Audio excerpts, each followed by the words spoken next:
Организираниот криминал и корупција тешки над 100.000 евра да бидат во надлежност на агенцијата, која ќе треба да ги истражува функционерите. Оваа нова институција за борба со високата корупција ќе го скенира и лоцира искриениот имот на носителите на јавни функции и ќе може да предлага конфискација. Вака е замислена во законот Агенцијата за борба против тешки облици на организиран криминал и корупција, што деновиве во собранието ќе го предложи пратеникот Павле Трајанов, според кого ова ќе биде независна институција.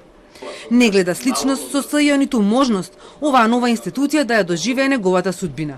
Очекувам поддршка. Сега ќе се види во парламентот кои партии се за борба против тешките облици на криминал, а кои само вербално да речеме настапуваат во јавноста дека се за борба против корупцијата и криминалот. За професорот по кривично право Гордан Колојџиев, идејата е позитивна затоа што е насочена кон решавање на проблемот со политичката елита, која од една страна е мотор на корупцијата, но од друга страна со политички влијанија ја попречува оваа борба. Ние имаме најсериозен проблем уствари во откривачкиот дел и во делот на гонењето, каде што 2/3 од криминалот од непознати причини и од корупцијата не остануваат неразрешени и непроцесуирани.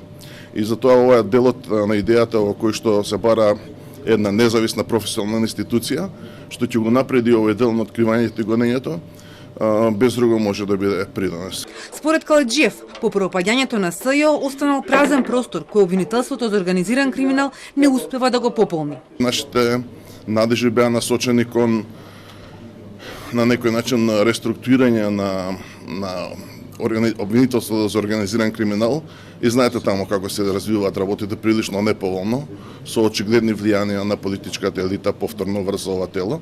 Според антикорупционерите, борбата со корупцијата треба да зајакне, но и да се расчити дилемата дали за тоа е потребна уште една институција. Се поставува прашањето дали е потребно ново тело, онака како што е образложено во предлог законот, или можеби со зајакнување на веќе постојните тела што се воспоставени и со закон, и со практика, меѓутоа кои што немаат доволно капацитет. Според предлог законот кој Трајанов најави дека ќе го предложи деновиве, директорот на агенцијата ќе има мандат од 7 години, а него ќе го бира управен одбор од 12 члена, меѓу кои универзитетски професори, представници на невладиниот сектор, од опозицијата, од адвокатска комора, од Сдружение на новинари, еден обвинител и еден член на антикорупцијска.